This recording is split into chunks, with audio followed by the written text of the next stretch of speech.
Hey everyone, good morning. Welcome to the Teach Better Today morning show, where the Teach Better team has the opportunity to be a part of your morning every single morning, Monday through Friday at 7 a.m. Eastern. Katie, I've been told I talk too quickly, and I think that may have been a moment when that happened.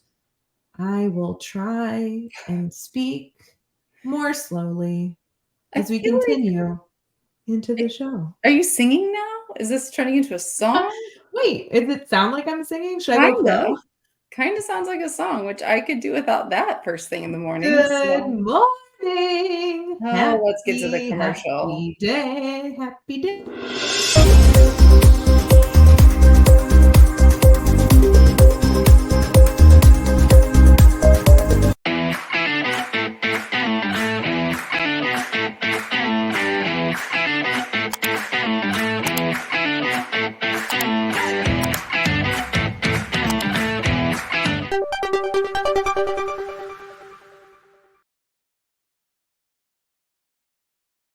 Good morning, everyone. I hope you've had your coffee, you've been drinking water, because we are here for the Teach Better Today morning show.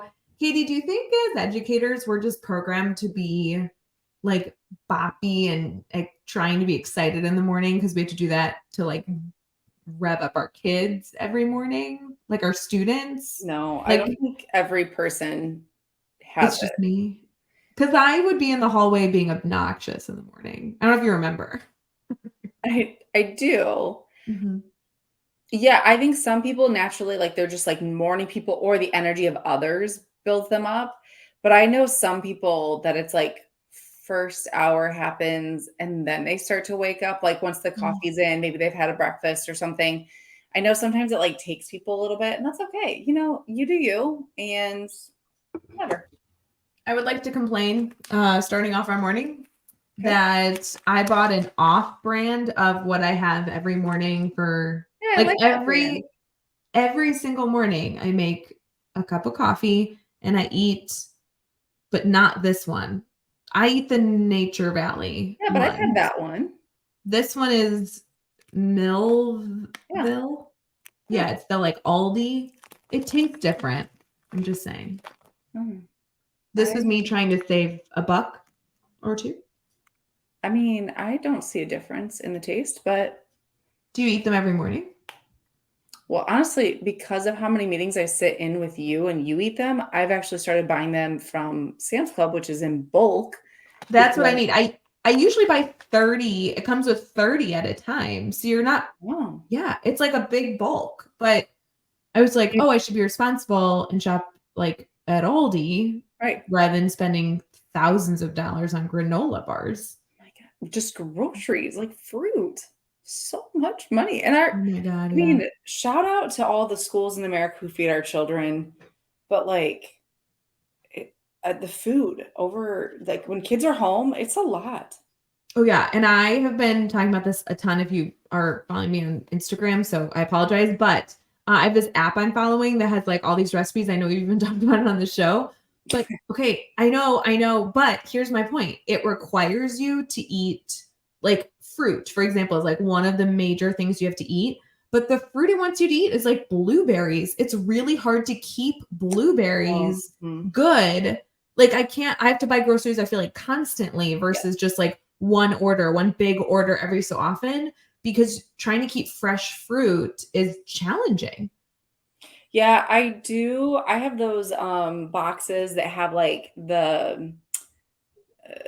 like not mesh, maybe mesh, like inserts. So they're like a Tupperware box, but then there's like a slotted basket inside of it. It's like a produce Okay. basket. If you literally go to Amazon and you type in like produce basket Tupperware, that's what pops up. And Okay. I do find that has actually saved our produce because I refuse to go to the grocery store more than once a week. Sometimes I can make it almost 2 weeks. I literally like hate grocery shopping. I am an order pickup if I can, or yeah, like we make it work. So I do not. I buy lots and lots of fruit and lots of veggies and I put them in those baskets and it helps. Okay, there's 1,000 that came up. I literally just wrote produce and it came up automatically for me. Is this what you have? Like this kind of thing? Yes. Yeah. It is a Okay. huge honestly, like, it helps. I really didn't want to buy into it, but I saw a lot of like people on Instagram and stuff, and I was like, okay, I'm gonna try it. Bought a small sampler pack, yep, and then I bought more, and it really does make a difference. And I also I'm a person that I will eat it if it's easy. So if it's already washed and prepped, I will snack on it. But if I have to every time cut up things or prep things, they'll go bad. So I like that when I come home from the grocery store, I literally prep everything, I cut it, I wash them, and then I put them in those containers, and then I'm good for the week. So there's your tip for you, right, Hughart? Yeah. Is this an ad? I feel like this is an ad. Hey, they're on sale right now, 10% off. Oh my gosh, get it. I kind of think I will. You can tell that our coffee is mediocrely kicking in because we're literally talking about produce and shopping live with you. So good morning. Yeah. Welcome. I hope this is helpful. Okay, whatever. I think it's helpful. And I do. That's what I think is funny. Yeah. Katie, how many alarms did you set this morning? I am one alarm and one snooze. Always. Wait. So I only have one alarm ever set, and I only snooze one time. Okay, I just had a minor anxiety attack because here's my issue. What if you have your alarm go off and in your effort to snooze it, you turn it off? Yeah. Then you don't have the backup to wake you up when you forgot your snooze button. That has happened, but I think only twice in my whole life. And here's why. I don't need an extra alarm because my husband's alarm is set 9 minutes after mine. So that's cheating. You can't be like, oh, I only set one alarm, but I am sleeping next to somebody who makes sure I get up. That's cheating. That's having multiple alarms. I wanted to be clear. He will not make sure I get up. That has not been a thing. I just am. I hear his alarm, but it drives me crazy because it's 9 minutes afterwards. It's an odd number afterwards. It's not 15 minutes or a half hour. How long is your snooze? I don't know. I don't have no idea. I think my snooze is 8 minutes. That's why. Is that what's the typical on Apple? I have no idea. Is that a thing you can look up? I don't know. What the typical snooze. People in the comments are going to be telling us right now. Yes, please tell us. Always 12 minutes or something. Okay, how many alarms do you have? I don't know that I feel comfortable this is a safe space for me to share. No, I want to know. I know I'm a minority. Mine depends on what is going on.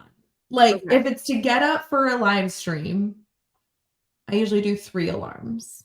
Okay. With the assumption that I'm getting up and turning them off. I don't want 3 alarms to go off, but I want 3 alarms in case the first 2 fail.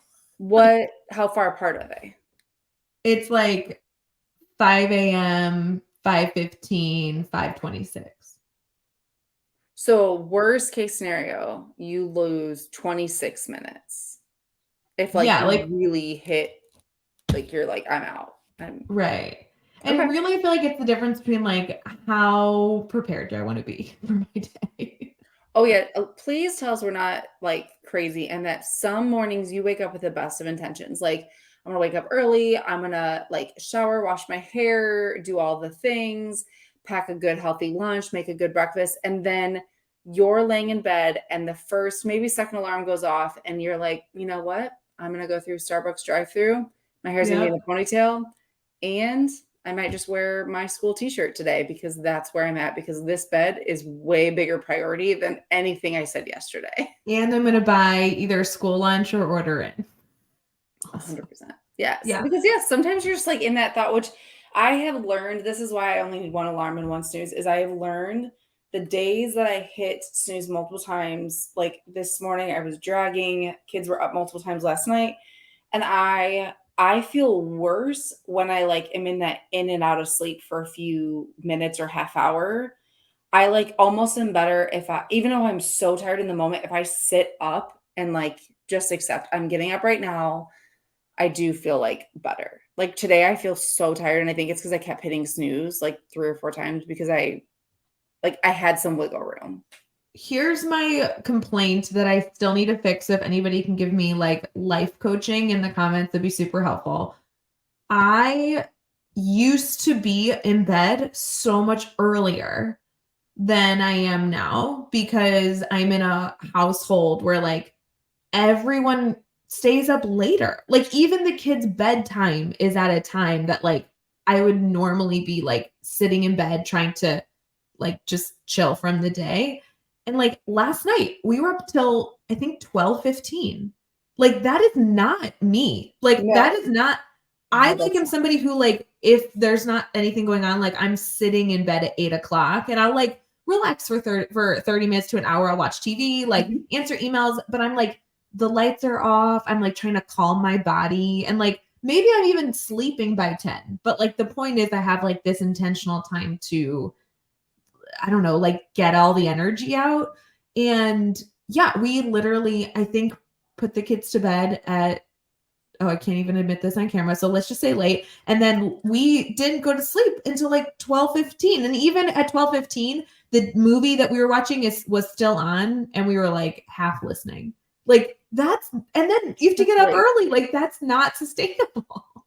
Yeah, no. I'm like 10:30 at the latest. Yeah, we need okay, so can someone help me have this conversation with the 3 other people who are in my house?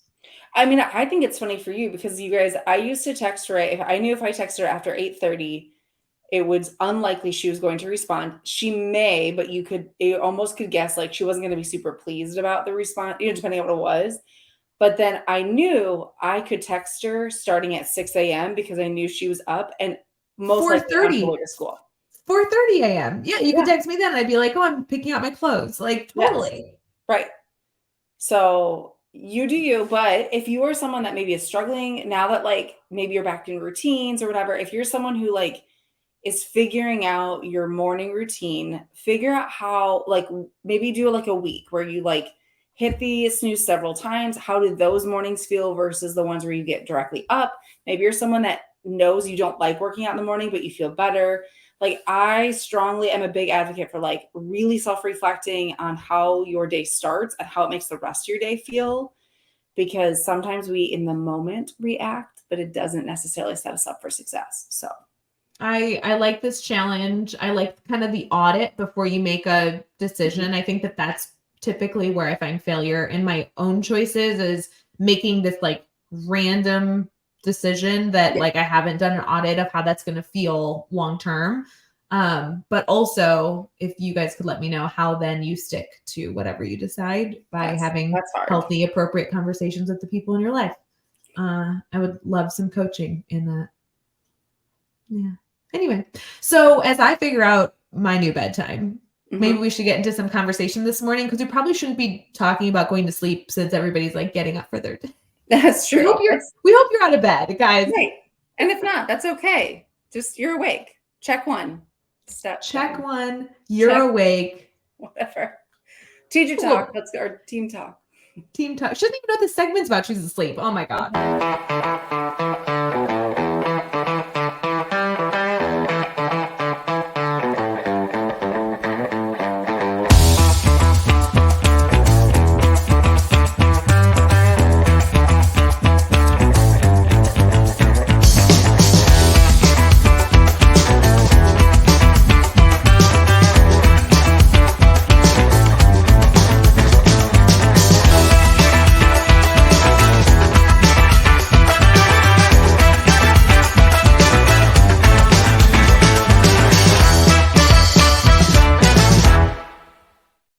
Good morning, everyone. Thank you for continuing with us for the Teach Better Today morning show. If any of you are curious, yes, Katie is wearing a very similar shirt as she was in that last commercial, but it is different. It's probably a different, It is. You're um, right. Yeah. yeah, I know. It's like that a cottony thing. So yeah. Yes. This is the Teach Better Green that I started to buy, I guess. I don't know why. Just everything I lean now is towards green. Good. We are getting into a conversation that I find to be very intimidating. So, Katie, where are you taking us today? Because this kind of gives me I'm nervous, like in my belly. I'm like, I have butterfly. Well, so whether you have been in school for a couple weeks, maybe you're starting school, maybe it's just been a few days, whatever, we know it's still like early days, right, in a school year. But that idea of how to get to know people. And I think there's a lot of things you can look up. There's a lot of things you can Google and see on Instagram. But I'm not talking about the like student survey of like, what's your favorite snack and what's your favorite. And I really wanted to discuss this because it came up in another meeting we were in. People were talking about like, how do you get to know people beyond the surface level, right? Like, we don't necessarily need to know your favorite color or your birthday. Those are great for other reasons, but like, how do you get to know what someone is passionate about and what excites them? And I think we're so good at leaning on getting to know the students in our classrooms. I think I would hope a lot of people have figured some piece of that out. One thing I do like strongly recommend is, can you like get beyond what you see in the classroom, get beyond the surface level? So can you do a personality test, and can you like see what maybe what's that one where it's like, I'm a 8 STEM. Yeah, the Enneagram. Yes, you could do that. The teachers I worked with, we like to do a personality test that was based on colors, and then we would have the students stand in front of a poster that was their color. And so we would take all these pictures and then display them, and it was always so fun because like orange was like typically the more outgoing, upbeat student. And so like we would see like, oh, all of our kids are orange this year. This is going to be a fun year, like it was just like anything you can kind of get beyond what a student would naturally give you. I think is super important, but then do it ongoing. So I like to put on, you could do it on like the bottom of an assessment, or sometimes I would just put it by my door, but it was like, what is one thing your teacher should know about you? And I loved that question because a student would share something that isn't something you're necessarily going to think to ask. And so you might get some silly answers of like, I love to ride my bike, or I have a new baby sister, or whatever. But you also might get students to share things that they aren't comfortable sharing on a typical questionnaire. Maybe there's something going on at their house, or maybe they've recently moved, or maybe they're really shy. But I just felt like, I don't know, I just think you have to kind of go beyond what those typical student surveys are and really get to know your students beyond what they're willing to share, because that's what's going to drive your classroom and create that like family unit in your room. Yeah. What I like about the personality test or the color test, these are all things that are going to help you make not only an understanding now, but an understanding of how they could react in the future. Will you speak to that a little bit?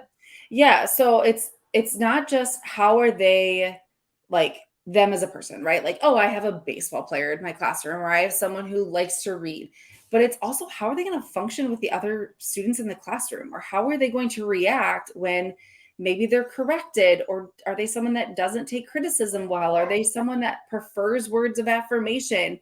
There's so many things that you can kind of take from those surveys, not the typical ones, but like the personality test and some of those other things that help you be intentional. And I want to point out that this doesn't have to stop in the walls of your classroom.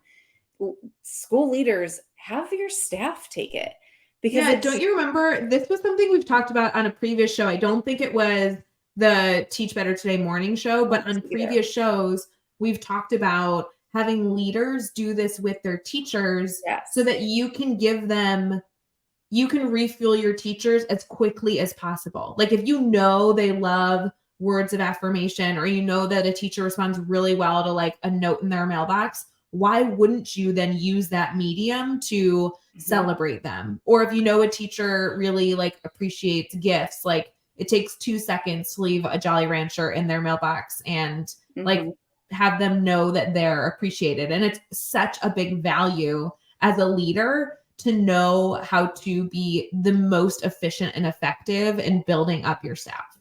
And not just the positive things. It could also be if you're building committees or you're looking for people to complete tasks. I mean, we know that in our classrooms, right? I feel like it always took me a really long time, but you have students who love to organize. And so leaning on those strengths to do things and to delegate also frees you up but it frees you up in a way that isn't a burden to other people. I knew that there were a few students in my study hall who their brain break was something organization. So it was like, hey, I noticed you're struggling to focus. Do you want to go like reorganize the classroom library? Because it's a mess right now. Or Right. another student who might have a creative side and you're like, I need this anchor chart. I need some like flair to this anchor chart. Can you add a little bit of flair? Anything you can do that pulls on people's strengths so that they feel that they're being like what they're excited about gets tapped into, I think is so valuable. As many of you are aware, we've had a roller coaster over the year with the Teach Better team. If you aren't aware, just in short, we were involved in like this whole check scandal. We had all this money that was stolen from us, and it really caused us to unfortunately make a lot of decisions with our internal staff that we never saw coming and we really struggled making. We had to let go of a lot of people that are just like wholeheartedly and will forever be family. And we hope when we're in a different space to like welcome them back with open arms and continue just like this incredible community we're building, but also the internal team. And I will say, whether we're our full team like we used to be, or a little bit of a more streamlined small team that we are now, I think a big component of the leadership we choose to have internally is what you're talking about, Katie, where we're looking at people's strengths and not really asking people, I wouldn't say like to go outside of their comfort zone. We do push people out of that. So that's outside of their comfort zone. It's more like asking them to operate outside of their comfort zone within their wheelhouse. So like you are so strong in, first off, you're really great on live streams and on camera. So we like really encourage you to do that. Everybody loves seeing Katie's, beautiful smile. And you speak very practically. Our audience responds really well to your passion for not like talking about fluff, but really trying to get some practical and tactical strategies out to people. And you're also a real nerd about organizing. So there's just things, knowing those components about you, that in any meeting, it doesn't even matter the topic, people have an understanding internally in our leadership to choose to lean on you or choose to lean on somebody else. For those of you who have engaged with Brad Hughes, like Brad Hughes is an all-star, an absolute all-star in anything creative and personality and like personality driven. So like he, again, great on camera. He's so comical. He's lighthearted. He adds so much character to so many different experiences. He also has a background in not only administration, but also like creative and art design. So there's just so many things we lean on for him. Josh is similar. He has so much creativity. He has his admin lens,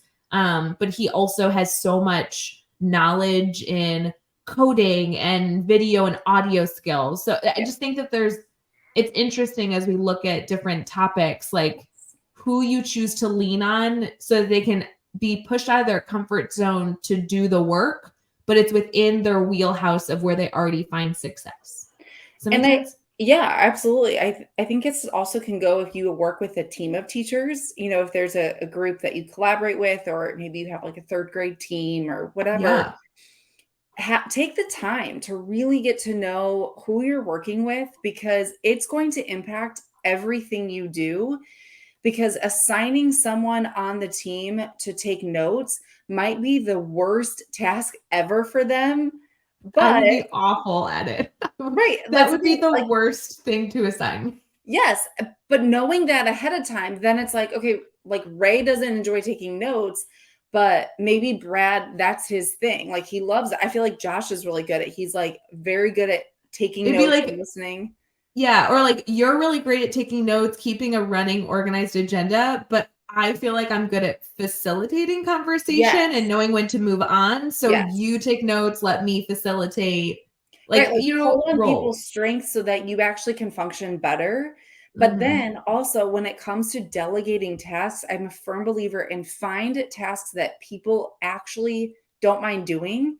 Because if you ask someone to cut out 30 letters for something and they absolutely hate doing arts and crafts, that is going to be a burden and something that they complain about and they're negative about the whole time. Find someone who's like, oh yeah, I'll sit in front of, Netflix and cut a bunch of stuff out, like no problem. So I'm like still thinking on our team. Like Chad is like never somebody you're going to go to for like an art and design, but absolutely someone you can go to lay out like logistical procedures. Carrie edits every single piece of content on teachbetter.com, which would be the death of me, like looking at grammar and spelling.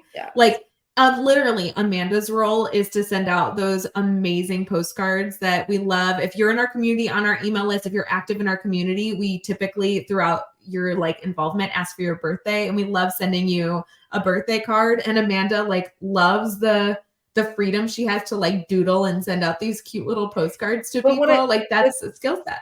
The thing is, like, that's perfect for her skill set, but Amanda's role is very much like, she doesn't necessarily have to go to every meeting. She doesn't, she likes that she can kind of run independently.